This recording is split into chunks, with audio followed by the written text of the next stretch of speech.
Hello everyone, welcome to भौतिक academy plus. मैं अभय कुमार और आज हम लोग पढ़ेंगे ये आभासी गहराई और वास्तविक गहराई के साथ ये किसी प्रकाशिक माध्यम के अपवर्तनांक का संबंध। ठीक है, मतलब चलिए देख लेते हैं। हमने हेडिंग भी लिख दिया है अपवर्तनांक यन तथा अपवर्तनांक यन का आभासी गहराई एच तथा वास्तविक गहराई कैपिटल एच के साथ संबंध। ये चीजें अभी आपको समझ में आ जाएगी। जैसे मैं आपको इसके पहले वाले लेक्चर में बताया हूं, ये अपवर्तन ये प्रकाश के अपवर्तन में, ठीक है, कि प्रकाश के अपवर्तन का कुछ उदाहरण मैं आपको बताया हूं। तो उसमें मैं आपको ये बताया हूं कि जैसे कि अगर कोई तालाब है या किसी भी बर्तन में अगर पानी रखा हुआ है, जल रखा हुआ है, तो वह जल जितना ये गहरा है ना, जितना ये गहरा जल है, जितनी गहराई है उस टब की या किसी भी बर्तन में रखा हुआ है, उससे थोड़ा सा वो कम गहराई महसूस होता है। ठीक है, तो मैं आपको बता दूं जो वास्तव में गहराई है वो उसकी वास्तविक गहराई है, जिसको हम लोग कैपिटल एच से डिनोट करेंगे। और जो हमको आभास हो रहा है, जो हमको दिख रही है गहराई, ठीक है, उसको हम लोग स्मॉल एच से डिनोट करेंगे और वो आभासी गहराई होगी।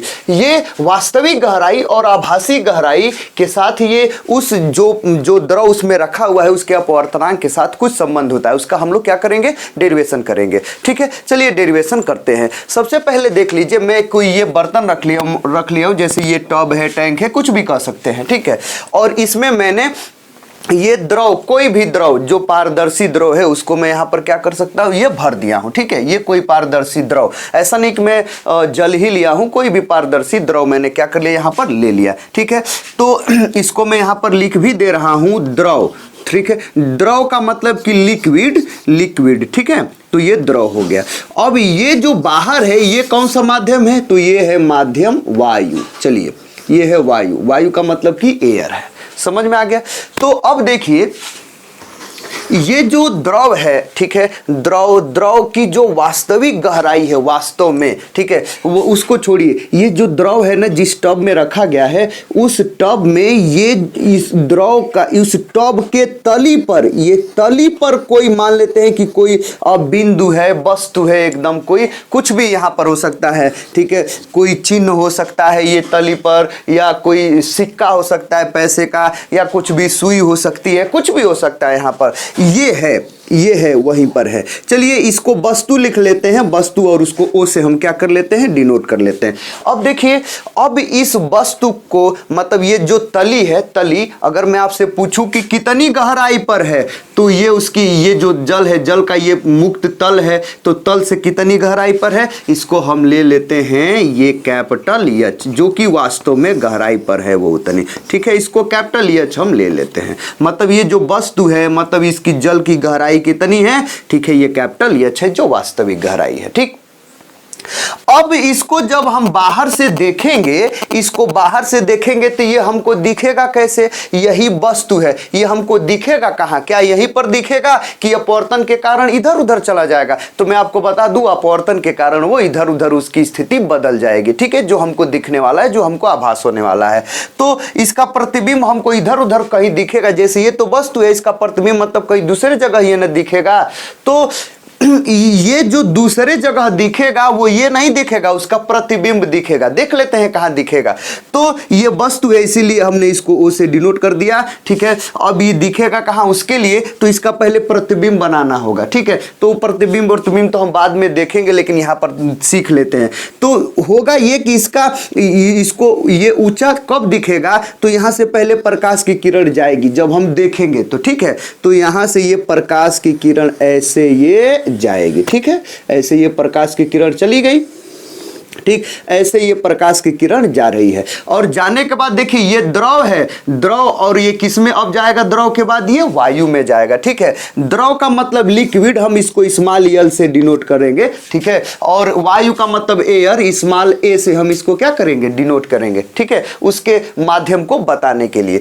तो ये प्रकाश की किरण जो है ये कहां से जा रही है, ये द्रव से, द्रव से, द्रव से, अब किस में जाएगी भाई, वो वायु में जाएगी। द्रव जो है ये सघन है और ये क्या है, वायु क्या है, विरल। तो सघन से विरल में जब जाएगी तो प्रकाश का अपवर्तन होगा, वह अपने मार्ग से क्या हो जाएगी, विचलित हो जाएगी। और जब विचलित हो जाएगी तो अभिलंब की ओर झुकेगी कि अभिलंब से दूर जाएगी। तो भाई सघन से विरल की ओर जा रही है ना, तो अभिलंब से दूर चली जाएगी। तो यहाँ पर सबसे पहले हमको अभिलंब खींचना पड़ेगा। तो ये आपतन बिंदु से और ये अपवर्तक तल के लंबवत हमने ये खींच लिया, ठीक है। ये क्या रहा? अभिलंब रहा। आप ये चीजें समझ रहे हैं, ठीक है। ये अभिलंब रहा। अब ये इसको सीधे चले जाना चाहिए, एकदम सीधे ऐसे चले जाना चाहिए, ऐसे। लेकिन वैसे तो क्या होगा? जाएगा नहीं। वो क्या हो जाएगा? अभिलंब से दूर हट जाएगा। इस अभिलंब से और भी दूर हट जाएगा, मतलब वो ऐसे जाएगा। ऐसे जाएगा कि नहीं? देखिए वो यहाँ से ऐसे जाएगा, समझ रहे हैं? ऐसे ये दूर हट जाएगा, ठीक।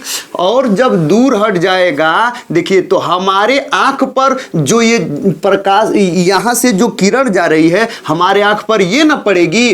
तो जब ये पड़ेगी तो इसके द्वारा जो हमको, इसके द्वारा जो प्रतिबिंब हमको दिखेगा सीध में, वही हमको वास्तव हमको दिखेगा, महसूस होगा। तो ये वाला प्रतिबिंब यहां पर, ये इसके द्वारा, इस रेखा के द्वारा, इस किरण के द्वारा जो हमको दिखेगा वस्तु, वो कहां पर दिखेगा भाई? यहां पर दिखेगा। कैसे? तो भाई इस रेखा का वाला ये, और इसको थोड़ा सा इस वस्तु से हम सीधे एकदम लंबवत रेखा लेकर के जाएंगे, ठीक है, ऐसे, ठीक है। एक मतलब एक तो ये प्रकाश की किरण गई अपवर्तन के पश्चात, और यहां से एक और प्रकाश की किरण जाती है लंबवत तल के, ठीक है। ये दोनों देखिए, ये वाली और ये वाली, ये दोनों एक दूसरे को काटेंगे, तो ये इसका हमको आभासी वाला जो होगा वो यहां पर क्या होगा? दिखेगा। मतलब ये है भाई, ठीक है, कि देखिए कि हम ये वास्तव में ये जो वस्तु है जो तली पर है, ठीक है, वो है कहां पर? यहां पर। लेकिन हमको जब ये प्रकाश की किरण जाएगी तो मुड़ जाएगी, तो इस किरण के द्वारा हमको ये कहां पर दिखेगा? यहां पर दिखेगा, ठीक है। ये कह सकते हैं कि यहां पर कोई वस्तु, यहां पर सिक्का हो सकता है, सुई हो सकता है, कुछ भी हो सकता है, वो हमको यहां नहीं दिखेगा। कहां पर? यहां पर, क्योंकि प्रकाश की किरण गई तो अपवर्तन के कारण मुड़ गई, तो वो यहां पर हमको दिखेगा। समझ में आया? तो देखिए है यहां पर वास्तव में, लेकिन ये यहां पर हमको दिख रहा है ना, तो मान लेते हैं कि वो जो दिख रहा है, ठीक है, ये आभासी है, ये आभास हो रहा है, वास्तव में तो है यहां पर। तो इसकी ये जो गहराई है इसके तल से, उसको हम मान लेते हैं स्मॉल h, ठीक है, जो कि क्या है? इसकी आभासी गहराई है। इसकी क्या है भाई? ये आभासी गहराई है। समझ में आ गया? ये स्मॉल h का मतलब आभासी गहराई, ठीक है, जिस गहराई पर ये हमको दिख रहा है, ठीक है। और ये कैपिटल H का मतलब कि क्या है भाई? वो ये एकदम वास्तविक गहराई है जहां पर वो है। समझ में आ गया? ठीक। तो इस आभासी गहराई h और ये वास्तविक कैपिटल H के बीच में ये जो पदार्थ है ना, ये पदार्थ पारदर्शी, इसका अपवर्तनांक के बीच में हम संबंध को स्थापित करेंगे। एकदम आसान है, कोई दिक्कत परेशानी नहीं है। चलिए देख लेते हैं। अब यहां पर ये रहा अभिलंब। जब अभिलंब है तो ये प्रकाश की किरण जा रही है, ये जा रही है, ये आपतित किरण हुई और ये अपवर्तित किरण हो गई। ये माध्यम 1 होगा, ये माध्यम क्या होगा? 2 होगा। यह माध्यम 1, चलिए मैं लिख दे रहा हूं, माध्यम ये 1 है और ये क्या होगा भाई? ये माध्यम 2 होगा। माध्यम ये 2 होगा, ठीक है। ये वायु माध्यम 2 है और ये वाला जल, ये जो द्रव है, ये क्या माध्यम क्या है? 1 है, क्योंकि इसमें से प्रकाश की किरण जा रही है। तो भाई ये आपतित किरण इस अभिलंब से जो कोण बनाती है उसको क्या कहते हैं हम लोग? आपतन कोण, स्मॉल से डिनोट करते हैं। और ये अपवर्तित किरण इस अभिलंब से जो कोण बनाती है उसको हम लोग ये स्मॉल r और अपवर्तन कोण कहते हैं। है कि नहीं भाई? ये आप चीजें समझ रहे हैं। अब देखिए, अगर ये स्मॉल आई है, ये और ये लंबवत होते हैं, तो अगर ये स्मॉल आई है तो ये भी क्या हो जाएगा? ये स्मॉल आई हो जाएगा। है कि नहीं भाई? अगर ये देख लीजिए, अगर ये कैपिटल R है तो आप देख सकते हैं ये पूरा का पूरा ये कैपिटल R होगा, है ना, ये पूरा का पूरा, ये पूरा, ठीक। तो उस स्थिति में ये भी क्या हो जाएगा? ये कैपिटल R हो जाएगा। समझ रहे हैं? चलिए नाम दे लेते हैं। इसको हम नाम दे लेते हैं A, इसको चलिए इस बिंदु को हम B, और इसको हम चलिए क्या नाम दे लेते हैं? C नाम दे लेते हैं। इतना आपको समझ में आ गया? देखिए अब बात है ये कि अगर हम देखें थोड़ा सा, ठीक है, कि प्रकाश की किरण इसमें से इसमें जा रही है, माध्यम 1 से माध्यम 2 में जा रही है, ठीक है। तो यहां पर हम अपवर्तन का नियम लगाएंगे, द्वितीय नियम। उससे पहले अगर हम लिख ले, ठीक है, जैसे कि अगर हम लिख ले कि भाई h क्या है, ठीक है, और मैं कह दूं कि ये स्मॉल h क्या है, ये सब, ठीक है। तो ये h क्या है भाई? वास्तविक गहराई है, नहीं, ये वास्तविक गहराई आप लिख सकेंगे, ठीक है, गहराई है, ठीक। और ये स्मॉल h क्या है भाई? आभासी गहराई, आभासी गहराई है, ठीक, आभासी गहराई, ठीक। और देखिए उसके बाद से अब इधर देखिए, अब मैं इसका भी कुछ अपवर्तनांक होगा, इसका भी कुछ अपवर्तनांक होगा, निरपेक्ष अपवर्तनांक। लेकिन चलिए छोड़िए, जान दीजिए। अगर इतना जान गए हैं, डायरेक्ट मैं आपसे कहूं, ठीक है, कि ये प्रकाश की किरण यहां पर जा रही है और ये अपवर्तन हो रहा है उसका, तो यहां पर अपवर्तन का नियम हम लोग लगाएंगे। ठीक है, अब लिखेंगे अपवर्तन के नियम से, अपवर्तन के द्वितीय नियम से कहिए। ठीक है, अपवर्तन के द्वितीय नियम से। द्वितीय नियम क्या होता है भाई? मतलब कि स्नेल के नियम से, स्नेल के नियम से। ठीक है, स्नेल का नियम क्या होता है भाई? ठीक है, कि ये साइन आई और अपान ये साइन आर बराबर कितना होता है? 1n2 होता है कि नहीं भाई? ठीक, तो साइन आई, तो साइन और आई के जगह पर देखिए, ये आई है ये ना अपवर्तन कोण, ये आपतन कोण, तो यहाँ पर आई तो सही ही है, कोई दिक्कत नहीं। और ये हो जाएगा ये साइन आर। ठीक है, साइन आर का मतलब ये अपवर्तन कोण सही ही है। लेकिन अब यहाँ पर जो है 1n2 का मतलब कि ये माध्यम 1 है और ये माध्यम क्या है भाई? 2 है। ये देखिए, ये माध्यम 1 है, मैं इसको क्या ले लिया हूँ? कोई द्रव ले लिया हूँ, तो ये लिक्विड है नहीं, और ये जा किस में रहा है? वायु में। तो यहाँ पर जो होगा ये एक के सापेक्ष दूसरे का अपवर्तनांक होगा। यहां पर जो आता है, मैंने आपको बताया है कि यहां पर स्नेल के नियम में यहां पर, ठीक है, एक के सापेक्ष दूसरे का अपवर्तनांक होता है। एक कौन होता है? जिसमें से जाती है, और 2 कौन होता है? जिसमें अपवर्तित होती है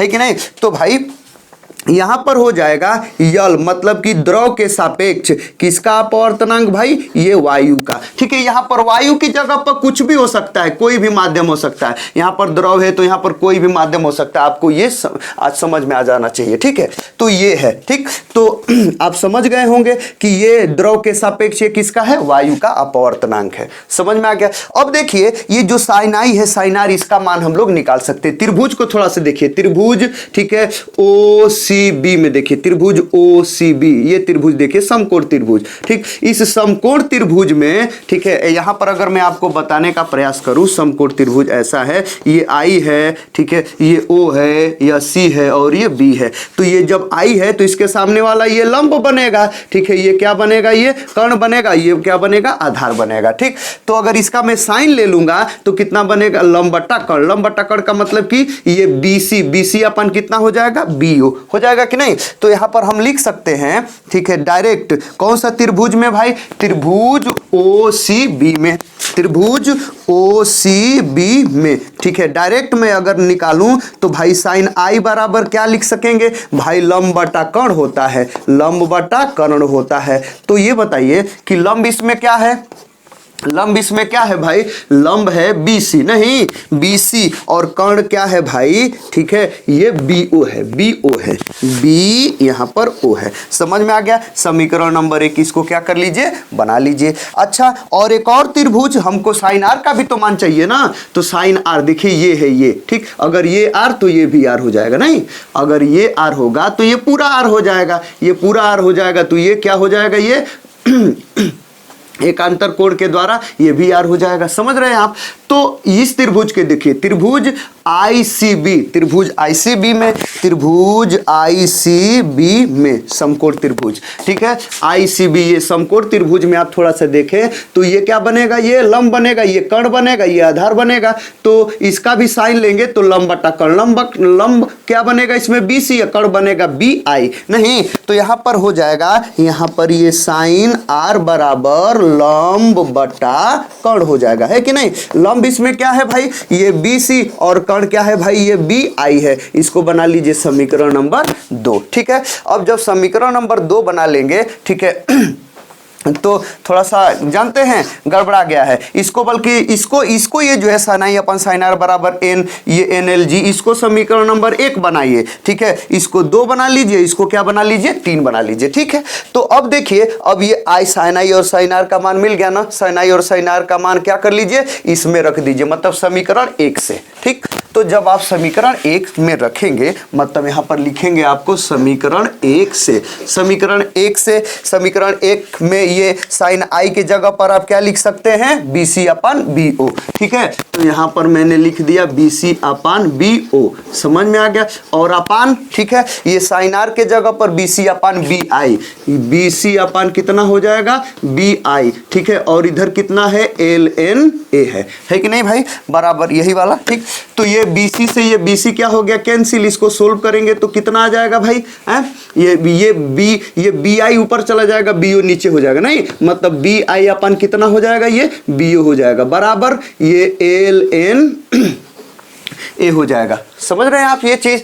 अब इसके बाद से थोड़ा सा देखिए, इसके बाद से, ठीक, अब देखिए ये BI क्या है, ये BI ये है, BO क्या है भाई, देख रहे हैं BO ये है। अब देखिए जब हम किसी वस्तु को देखते हैं, जैसे गहराई में लंबवत देखेंगे, ऐसे देखेंगे या कैसे भी देखेंगे, तो ये जो कोण बनेगा, ये कोण, ये I और R, ये बहुत छोटा होगा, ऐसा नहीं है कि बहुत बड़ा होगा। तो जब ये बहुत कोण ये छोटा होगा, अगर ये I और R बड़ी छोटे होंगे, जैसे ये कोण बड़ी छोटा है, तो ये जो BO है ना, BO, ठीक है, अगर ये कोण बड़ी छोटे होंगे तो ये जो B है ना, ये लगभग C के क्या होगा, पास ही होगा। उस स्थिति में, ठीक है, उस स्थिति में जो ये BO है, BO, ठीक है, ये BO किसके बराबर हो सकता है, ये B जब इसके पास होगा तो BO को हम CO लिख सकते हैं, BO CO के क्या हो सकता है, बराबर। और ये जो BI है किसके बराबर हो सकता है, CI के बराबर हो सकता है। तो यहां पर लिखेंगे, चूंकि ये I कौन भाई, ये I तथा R क्या होते हैं, वेरी स्मॉल, मतलब कि वेरी स्मॉल मतलब बहुत छोटे कोण हैं, ठीक है, स्मॉल एंगल्स, ठीक है, बहुत छोटे कोण है। अतः हम क्या लिख सकते हैं भाई, हम यही लिख सकते हैं, जब ये बहुत छोटे कोण हैं तब हम क्या लिख सकते हैं कि ये जो BO है ना, BO, उसको हम क्या लिख सकते हैं, BC, ये CO लिख सकते हैं। मतलब BO लगभग किसके बराबर हो सकता है, CO के, और ये जो BI है वह लगभग किसके बराबर होगा भाई, ये CI के, ठीक है, चूंकि यह छोटे होंगे। तो अब ऐसे होते ही हैं, एकदम लंबवत हम लोग देखते हैं वो होता ही है। तो अब देखिए इस BI के जगह पर क्या लिख सकते हैं, CI, और ये BO के जगह पर क्या लिख सकते हैं, CO। नहीं समझ में आया, तो BI के जगह पर क्या लिख देंगे, ये CI, चलिए लिख देते हैं, ठीक। तो देखिए यहां पर मैंने इस, मतलब कि अब इससे देख लीजिए, इसको समीकरण मन करे आप 4 बना लीजिए, तो यहां पर लिख सकते हैं समीकरण 4 से, ठीक, समीकरण ये 4, ठीक, यहां पर लिख सकते हैं समीकरण 4 से, ठीक है। तो समीकरण 4 में BI के जगह पर CI आप लिख देंगे, है कि नहीं भाई, और ये BO के जगह पर क्या लिख देंगे, CO लिख देंगे, और बराबर यहां पर LNG है कि नहीं भाई, LNG। अब देखिए CI क्या है, ठीक है, ये CI देख रहे हैं, CI का क्या मतलब है कि वो यच है, आभासी गहराई है कि नहीं भाई, आभासी गहराई, ठीक। अब देखिए यहां पर, और ये CO किसके बराबर है भाई, वो वास्तविक गहराई है, नहीं, तो यहां पर आप लिख सकते हैं, देखिए ये क्या है, आभासी गहराई लिख सकते हैं कि नहीं। तो यहां पर आप लिखेंगे CI के जगह पे आभासी गहराई, नहीं समझ में आ रहा है, ठीक है, ऐसे नहीं तो CI के जगह पर क्या लिख सकते हैं भाई, H सिंपल लिख लीजिए, H लिख लीजिए, ठीक है, CI के जगह पर ये सिंपल H, और CO के जगह पर क्या लिख लेंगे भाई, ठीक है, ये कैपिटल H लिख लेंगे, और कितना हो जाएगा, ये LNG हो जाएगा। नहीं समझ रहे हैं, अगर ये आप समझ गए कि भाई H अपान ये आभासी गहराई अपान ये वास्तविक गहराई बराबर LNG, ठीक है, सॉरी LNG नहीं रहेगा, यहाँ पर LNA रहेगा, हम भूल गए हैं, LNA, ठीक है, A का मतलब ये एयर है ना, ठीक, ये आप समझ गए। अगर ये तो आप समझ ही गए, ये एकदम यही आपको मेन रूप से समझ लेना है, मेन रूप से, ठीक है, समझ गए आप। लेकिन अब यदि मैं आपसे कहूं कि LNA है ना, ठीक है, LNA मतलब कि ये द्रव के सापेक्ष ये एयर का क्या है, अपवर्तनांक है। मैं इसका उल्टा कहूं कि भाई हमको चाहिए एयर के मतलब ये वायु के सापेक्ष, एयर के सापेक्ष द्रव का अपवर्तनांक। तो अब आप या के रूप में क्या लिख सकते हैं, यहां पर लिखेंगे या, ठीक है। अगर मैं इसको उल्टा कर दूं, उल्टा, इसको उल्टा कर देता हूं, ठीक है। मैं तो जैसे कि मैं यहां पर H अपान स्मॉल h कर देता हूं, ठीक है, ये इसका उल्टा, तो वो भी क्या हो जाएगा, वो भी उल्टा हो जाएगा। 1 अपान कितना हो जाएगा, ln a हो जाएगा कि नहीं, ये 1 अपान ln a हो जाएगा। और ये 1 अपान ln a किसके बराबर होता है, उल्टा हो जाता है। जैसे कि ये L के सापेक्ष एक अपवर्तनांक है ना, तो 1 अपान कर देंगे तो वो A के सापेक्ष L का हो जाएगा, है कि नहीं। तो या ये H अपान ये स्मॉल h बराबर, अब ये 1 अपान को हटाएंगे तो उल्टा हो जाएगा, AN L हो जाएगा कि नहीं भाई। मतलब ये कि अगर यहाँ पर अच्छे से आप लिखना चाहें यदि, तो आप लिख सकेंगे, ठीक है, कि ये A, ठीक है, AN L बराबर कितना, ये कैपिटल H अपान स्मॉल h, मतलब कि क्या भाई, ये वास्तविक गहराई, यहां पर लिख सकते हैं वास्तविक गहराई, गहराई, और अपान क्या हो जाएगा, आभासी गहराई, आभासी गहराई। नहीं समझ में आया। और यदि आपको यदि आभासी गहराई निकालना होगा, या आभासी गहराई, अगर आभासी गहराई आपको स्मॉल h निकालना है, तब क्या हो जाएगा भाई, आभासी गहराई निकालना होगा, तब आपका क्या हो जाएगा, वास्तविक गहराई अपन ये, है कि नहीं। तो यहां पर हो जाएगा वास्तविक गहराई, वास्तविक गहराई, गहराई, ठीक है, अपान कितना हो जाएगा ये, ठीक है, अपवर्तनांक AN L हो जाएगा। तो ये जो फार्मूला है ये बहुत ही ज़्यादा इंपॉर्टेंट फार्मूला है। इस पर आपको न्यूमेरिकल ज़्यादा चांस है कि किसी ना किसी एग्जामिनेशंस में जरूर पूछ लेता है एकदम। मतलब कि आभासी गहराई बराबर वास्तविक गहराई अपान क्या हो जाएगा, ठीक है, ये AN L। अच्छा, AN L का मतलब यहाँ पर रट्टा नहीं मारना है भाई, रट्टा मारेंगे तब तो गड़बड़ा जाएगा, ठीक है। तो देखिए ये है क्या, ये वायु के सापेक्ष L का अपवर्तनांक है। मतलब ये है कि आभासी गहराई बराबर क्या, आभासी गहराई बराबर वास्तविक गहराई। ये तो आप समझ गए कि आभासी गहराई बराबर वास्तविक गहराई। और अपान में क्या, अपान में क्या, अपान में वही कि जिसमें ये है ना गहराई माप रहे हैं, जिसमें गहराई माप रहे हैं, जिसमें वस्तु है, ठीक है, उसका अपवर्तनांक जो दूसरा है जिसमें से देख रहे हैं उसके सापेक्ष। समझ में आ गया, ठीक है। देख लीजिए, अगर हम देखिए ये क्या है, ये हमारा द्रव है ना, ठीक है, द्रव, ठीक है, तो इसी में ना हमारा वस्तु है, इसी में ना प्रतिबिंब,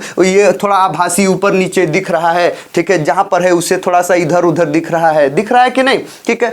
तो ये जो इसकी आभासी ये जो गहराई है, इतना बराबर कितना हो जाएगा, वास्तविक गहराई, वास्तविक गहराई, ठीक है, जो वास्तविक होगा। और अपान में कौन सा अपवर्तनांक, किसके सापेक्ष किसका अपवर्तनांक, ठीक है, तो जिसमें है ये, जिसमें आभासी गहराई निकाल रहे हैं, ठीक है, उसका अपवर्तनांक किसके सापेक्ष, जिसमें से देख रहे हैं, जिस माध्यम में से देख रहे हैं उस माध्यम के सापेक्ष अपवर्तनांक। ये आपको क्या करना है, याद रखना है। अब देखिए यहां पर तो ये आपको समझ में आ गया, ठीक है, लेकिन अब आपको समझना ये है, दूसरा हमसे ये पूछ लेता है कभी कभी, क्या पूछ लेता है, ठीक अच्छा चलिए, ये तो आप समझ गए, लेकिन अच्छा ऐसा होगा कभी कभी हम यहाँ पर क्या है कि यहाँ पर ये मान लीजिए कि ये सिक्का है या सुई है, या यहाँ पर कोई मार्क किया गया है, या मान लीजिए कि मछली ही है यहाँ पर, ठीक है, कुछ भी है, तो ये यहाँ पर है और हम बाहर से देख रहे हैं, तो हमको ये जो गहराई है, ये आभासी गहराई निकालने के लिए सूत्र हमको मिल गया।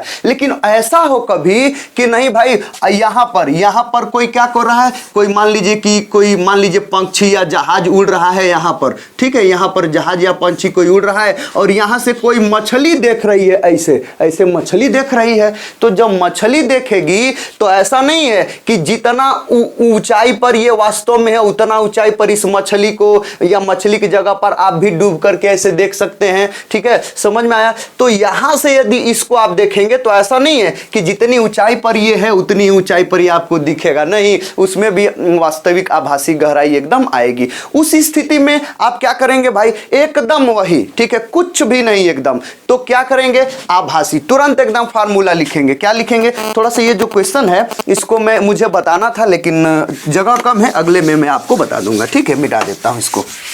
समझ में आया तो देख लेते हैं, ठीक, तो इसको भी थोड़ा सा हम मिटा देते हैं, हमको लग रहा है कि हम इसको नहीं बता पाएंगे, अगले वाले लेक्चर में हम आपको बताएंगे, ठीक। तो देखिए जैसे मान लीजिए एकदम आसान, जैसे मान लीजिए कि यहाँ पर मैं बना दे रहा हूँ, ठीक है,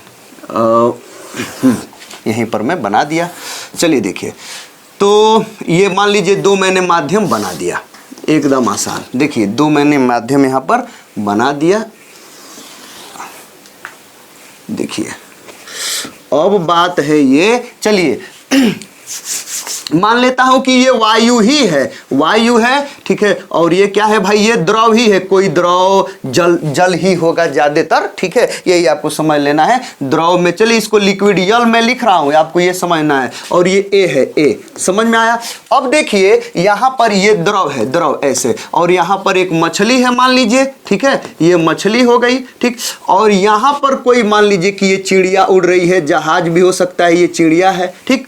तो अब बात है ये कि वास्तव में ये कुछ ऊंचाई पर होगी, ठीक है, जिसको कैपिटल एच लिख लीजिए, ठीक है, लेकिन अब वास्तव में कुछ ऊंचाई पर तो होगी, लेकिन जब ये देखेगी तो उसको जिस वास्तव में जिस ऊंचाई पर होगी उस ऊंचाई पर वो दिखेगी नहीं, ठीक है। हो सकता है कि और भी ऊंचाई दिखाई पर हो जाए और ये नीचे दिखाई पर हो जाए, कुछ होगा जरूर, समझ में आया। तो जो आभासी होगी, जो इसको दिखाई देगी वो आभासी गहराई होगी, और वो जो आभासी गहराई होगी वो फिर वही स्थिति, ठीक है, ये यहां पर लिख दें अगर आभासी गहराई, ठीक है, आभासी गहराई नहीं बल्कि आभासी ऊंचाई यहां पर लिखिए, ठीक है, आभासी ऊंचाई बराबर यहां पर कितना हो जाएगा, स्मॉल एच बराबर, ठीक है, देखिए आभासी ऊंचाई बराबर, यहां पर गहराई था ना, गहरे में ना था, अब वो ऊंचाई के लिए हो जाएगा, तो ऊंचाई लिख लीजिए, आभासी ऊंचाई बराबर फिर से वही, ठीक है, आभासी ऊंचाई यहां पर लिख लेंगे वास्तविक ऊंचाई, एकदम वही फार्मूला, वास्तविक ऊंचाई मतलब कि कैपिटल एच, ठीक है,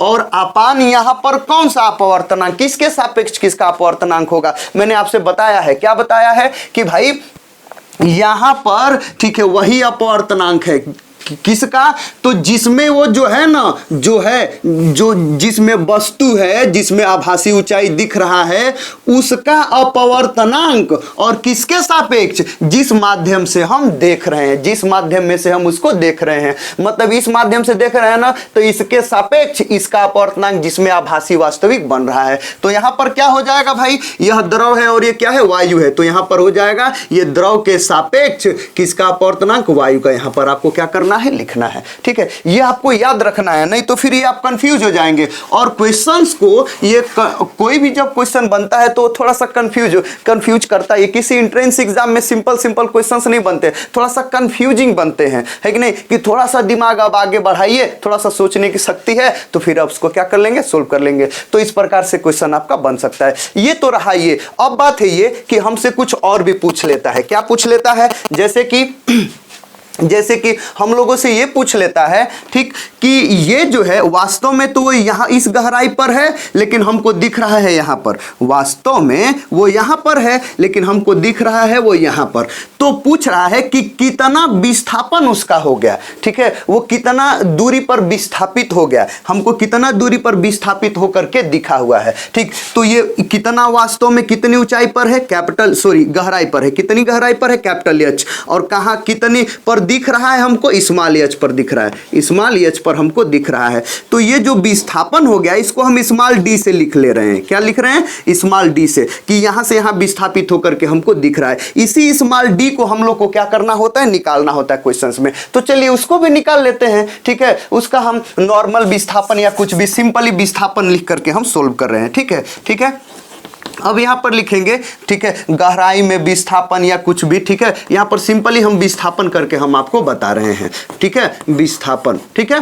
तो आभासी विस्थापन या विस्थापन कुछ भी कहा जा सकता है, उसको मैं स्मॉल डी से डिनोट कर रहा हूं, और इसी को चलिए निकाल लेता हूं। और कुछ करना नहीं है, इस डी को थोड़ा सा आप खुद ही बता दीजिए कि डी बराबर कितना हो जाएगा, कैपिटल एच में से हम स्मॉल एच को क्या कर देंगे, घटा देंगे, तो यही डी हो जाएगा। तो सिंपली एकदम ये जो डी है ना, डी बराबर कितना, कैपिटल एच माइनस कितना हो जाएगा, ये स्मॉल एच। ठीक है, मतलब वास्तविक गहराई माइनस ये आभासी गहराई, हमको ये विस्थापन क्या हो जाएगा, मिल जाएगा। तो भाई डी बराबर कोई दिक्कत परेशानी नहीं है, ये एच को एच रहने दीजिए। अच्छा ये बताइए, ये माइनस करके स्मॉल एच के जगह पर आप क्या लिख सकते हैं, स्मॉल एच के जगह पर, स्मॉल एच के जगह पर क्या लिख सकते हैं, स्मॉल एच बराबर कितना, capital H upon A N यल लिख सकते हैं कि नहीं। तो यहां पर लिख लेंगे ये कैपिटल एच बराबर ए एन यल लिख लेंगे। कोई डाउट नहीं समझ में आ रहा है, नहीं समझ में आ रहा है, ठीक, नहीं समझ में आ रहा है क्या भाई, है देखिए ये ए एन यल समझ में आया। देखिए कोई एकदम दिक्कत नहीं, आपको कंफ्यूज नहीं होना है, जैसे मैं बताया एकदम वैसे ही याद रखना है। बस यहाँ पर ये d बराबर ये h को कॉमन कर लीजिए, जब h को कॉमन कर लेंगे तो 1 माइनस कितना हो जाएगा, ये 1 अपान ए एन यल हो जाएगा। समझ में आया, ठीक, यही आपका क्या होता है, ये सूत्र होता है किसका, ये विस्थापन का। तो ये भी आप क्या कर सकते हैं, निकाल सकते हैं। इस पर भी हम लोगों से क्वेश्चन पूछता है थोड़ा सा कंफ्यूजिया करके, है कि नहीं भाई, अपवर्तनांक दे देगा, यश दे देगा, हम डी क्या कर सकते हैं, आराम से निकाल सकते हैं। ये तो ये हो गया। अब हमसे क्वेश्चन ये पूछ लेता है, जैसे कि यहां पर क्या था, केवल ये वायु है मान लीजिए, और केवल ये एक द्रव है कि नहीं भाई, केवल ये एक द्रव है, और इस द्रव का अपवर्तनांक हमको दे दिया है। जैसे यहां पर मैं वायु लिया हूं ना, तो वायु के सापेक्ष अपवर्तनांक को उसका निरपेक्ष अपवर्तनांक हम लिखते हैं। तो इसको हम ए एन यल के जगह पर हम केवल एन एल भी लिख सकते हैं। वायु के सापेक्ष किसी भी माध्यम का अपवर्तनांक क्या होता है, उसका निरपेक्ष अपवर्तनांक कहलाता है। तो ए एन यल को हम एन एल भी लिख सकते हैं, ठीक, कोई दिक्कत नहीं है, ठीक, समझ में आ रहा है। यहां पर देखिए, यहां पर ए यल का क्या मतलब कि भाई इसका अपवर्तनांक, ठीक है, अगर ये वायु दे दिया है तो इसका अपवर्तनांक, अगर ये वायु नहीं दिया है, कोई दूसरा माध्यम दे दिया है, तो ऐसे ही एकदम आपको सोल्व करना है। ठीक है, इसके सापेक्ष इसका अपवर्तनांक आपको क्या करना है, यहां पर लिखना है। ठीक, अब बात है ये कि अगर हमसे कह दे ऐसा कि भाई द्रव जो है ना यहाँ पर, ठीक है, किसी कहीं भी बर्तन में, जैसे ये द्रव जो है, ऐसे ये बर्तन में ये द्रव जो है केवल एक ही द्रव नहीं भरा गया है, अलग अलग द्रव भरे गए हैं। जैसे कि देखिए यहाँ पर जो इतनी ऊंचाई में कोई दूसरा द्रव भरा गया है, इसकी ऊंचाई कितनी है, h1 है, कितनी ऊंचाई है, h1, ठीक है, ये h1 है। और यहाँ पर ये अब क्या है, ये भाई ये अब यहाँ से यहाँ तक ये h2 ऊंचाई में कोई दूसरा भरा गया है, ठीक है, ये h2 ऊंचाई है, h2 ऊंचाई में कोई दूसरा। फिर यहाँ पर अब क्या हो गया, ये h3 ऊंचाई, ठीक है, ये h3 ऊंचाई में क्या है, ये भाई ये कोई तीसरा द्रव भरा गया है, ठीक है। और इसी में यहीं पर मान लीजिए कि कोई यहां पर वस्तु है, तो अब यहां से हम देख रहे हैं तो कितनी आभासी ऊंचाई होगी। 3 प्रकार के द्रव भरे गए हैं, तीनों की जो ऊंचाइयां हैं अलग अलग, और ये 3 प्रकार के जब द्रव होंगे तो उनका अपवर्तनांक भी क्या होगा, अलग अलग। इसका अपवर्तनांक को मैं, ठीक है, इसका अपवर्तनांक को चलिए मैं लिख रहा हूं n1 लिख ले रहा हूं, ठीक है, इसके अपवर्तनांक को n2 लिख ले रहा हूं, और यहां पर कितना हो जाएगा, n3, और मान लेता हूं कि बाहर क्या है, वायु है। नहीं समझ में आया, वायु है, ठीक है। अगर वायु है तो यहां पर ए आ जाएगा, ठीक है, और नहीं अगर कोई दूसरा है तो वहां पर वो आ जाएगा जो यहां पर रहेगा, ठीक है। तो इन सब की ऊंचाइयां कितनी है, अलग अलग, h1 h2 h3 है, सबका अपवर्तनांक कितना है, अलग अलग, an1 an1, मतलब सब आप समझ रहे हैं, an1 an2 an3 है कि नहीं। तब उस स्थिति में जो हमको आभासी जो ऊंचाई मिलेगी, h बराबर आभासी ऊंचाई, ऊंचाई या गहराई कुछ भी, ऊंचाई आभासी गहराई में लिख लेता हूं, आभासी गहराई, ठीक है, ये स्मॉल h बराबर आभासी गहराई स्मॉल h बराबर हमको क्या मिलेगा, एकदम कुछ सोचना ही नहीं है, एकदम यही फार्मूले को जोड़ते जाइए, एकदम इसी फार्मूले को जोड़ते जाइए। इसके लिए कितना हो जाएगा, h1 अपान a, ठीक है, ये n1, ठीक है, पहला वाला माध्यम, यहां पर कोई माध्यम हो सकता है। फिर दूसरा कौन है, ये h2 अपान h2, मतलब इसकी ऊंचाई, वास्तविक ऊंचाई, और इसका अपवर्तनांक, ठीक है, an2। तीसरा क्या है, जोड़ते जाइए, h3 अपान कितना हो जाएगा, an3 हो जाएगा। नहीं समझ, सबको एकदम जोड़ते जाइए जितने हैं, तो वो जो है आपका वास्तविक ऊंचाई क्या हो जाएगा, मिल जाएगा। इसका भी हमको आगे उपयोग है। होता ऐसा है कि क्वेश्चन हम लोग को पूछ लेता है किसी मेन सोर्स में, ठीक है, मेन सोर्स में पूछ लेता है, या मतलब कुछ मीडियम टाइप के एग्जामिनेशंस में जरूर पूछ लेता है। ऐसे बोल देगा, कैसे बोलेगा भाई, देख लीजिए,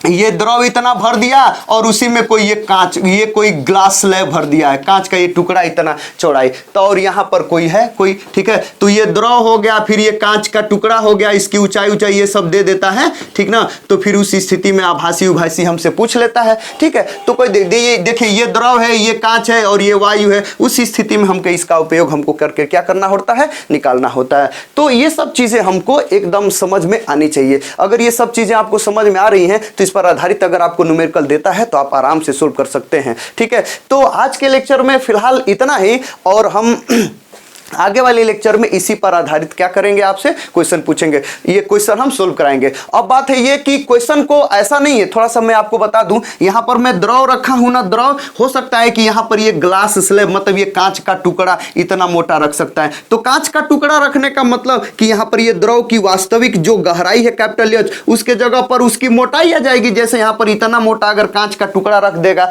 तब क्या हो जाएगा, तो वही उसकी मोटाई आ जाएगी, मतलब नहीं समझ रहे हैं, उसकी मोटाई यहां पर आ जाएगी। कितना ऊपर दिखेगा, वो आभासी गहराई मोटाई कुछ भी हो सकती है, नहीं समझ में आ रहा है, कांच का टुकड़ा एकदम ऐसे रख देगा, ठीक है। कैसे का मतलब, चलिए अगर वो नहीं समझ में आ रहा है तो थोड़ा सा हम बताने का प्रयास कर देते हैं, ठीक। जैसे कि ऐसे क्वेश्चन में दे देगा, ठीक, एकदम आसान है, देखिए एकदम ऐसे ऐसे ऐसे, ठीक, ऐसे करके आपको ये ऐसे क्वेश्चन को दे देगा। देखिए एकदम आंसर आ गया, देखिए, ठीक, देख रहे हैं। तो ये इस प्रकार से दे देगा, ठीक है। ये वायु है, ठीक है, और ये ग्लास स्लैब है, ग्लास स्लैब है भाई, ठीक है, ग्लास स्लैब मतलब ये कांच का टुकड़ा है। और यहाँ पर इसके तली में कोई कुछ नोट वोट बना दिया गया है, कुछ चिन्ह मार्क रख दिया गया है, ठीक है। तो इसकी ये जो है ये कितना दे दी, ये ऊंचाई जो इसकी मोटाई कितनी दे दी, स्मॉल टी दे देगा, ये मोटाई कितना दे देगा, स्मॉल टी दे देगा। और हमसे पूछेगा कि भाई है तो यहाँ पर, लेकिन यहाँ पर हमको दिख रहा है ये वास्तव में कितना है, ये टी नीचे है, टी गहराई तक नीचे है, लेकिन हमको इतना दिख रहा है, ये हमको बताना होता है, ठीक है। तो ये जो टी है ये वास्तविक गहराई है, नहीं ये वास्तविक गहराई है और ये आभासी हमसे पूछ लेगा, तो वही कुल मिला जुला करके यहाँ पर जो टी है वहां पर यही क्या है, एच है। तो ये सब चीजें आपको समझ में आ जानी चाहिए, ठीक है। अगर ये आप समझ में मतलब कि आपको एकदम याद हो जाना चाहिए कि आभासी गहराई बराबर या आभासी ऊंचाई बराबर जो भी होगा, ठीक है, ठीक है। वास्तविक गहराई या वास्तविक ऊंचाई और अपान क्या, यहाँ पर वो माध्यम, कौन माध्यम, जिस माध्यम में वो है, जिस माध्यम में वो है, जो आभासी और वास्तविक वाला जो वस्तु है ना वो है, उसी माध्यम का अपवर्तनांक और जिसमें से देख रहे हैं उसके सापेक्ष, ठीक है, यहां पर होना चाहिए। अगर ये सब याद है, ठीक है, उसके बाद ये कितना विस्थापन हुआ इस डी को भी निकाल सकते हैं। अगर कई माध्यम के द्रव एक दूसरे के हैं या ग्लास स्लैब एक अलग अलग माध्यम के ऊपर नीचे रखे हुए हैं, तब उस स्थिति में इस पर आधारित हम क्वेश्चंस को, न्यूमेरिकल्स को सोल्व करेंगे। तो आई होप कि टॉपिक्स आपको समझ में आए होंगे। फिलहाल यदि और भी कोई कंफ्यूजन होगा यदि, तो आप हमसे क्वेश्चन जरूर करिए, ठीक है। ये कमेंट पे आप उस क्वेश्चन को लिखिए, हम उसके लिए आपको स्पेशल जरूर वीडियो बनाएंगे और उस जो कंफ्यूजन है, उस जो डाउट है उसको हम क्लियर करने का जरूर प्रयास करेंगे, ठीक है, अलग से वीडियो बना करके। तो आज के लिए फिलहाल इतना ही, अगले में हम इस पर आधारित न्यूमेरिकल्स को सोल्व करेंगे। आज के लिए फिलहाल इतना ही, थैंक यू।